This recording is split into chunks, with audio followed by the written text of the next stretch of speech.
وبطاقة الوصول. كرة طويلة أمامية داخل منطقة الجزاء. ممكن الآن يونس عبودي. عبد القادر طارق يسجل للأنيق على الموعد. عبودي ويسجل أول أهداف المباراة بتهيئة كرة جميلة من يونس محمود الرأسية. هنا أفراح جماهير الطلبة. عبودي سعيد، يونس سعيد، أيوب أوديشو سعيد، جمهور الطلبة سعيد. عبد القادر طارق يسجل أول أهداف المباراة في مرمى السماوة.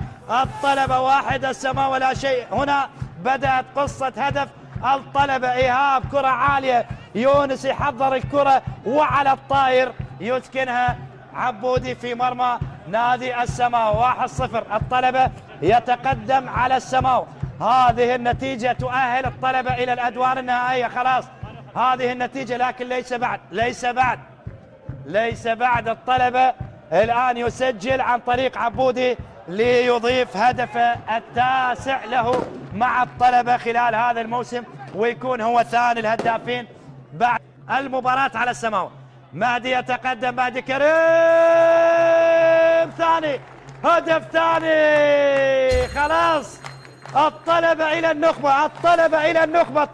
النخبة. يكمل عقد المتأهلين فريق الطلبة إلى الأدوار النهائية ولدور النخبة. نبارك لفريق الطلبة التأهل.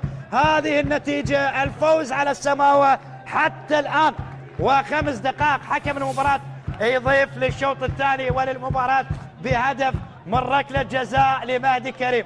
مهدي كريم يضع الحارس على اليمين والكرة على اليسار، والطلبة هدفين. جمهور الطلبة سعيد ومهدي كريم سعيد والكل سعيد.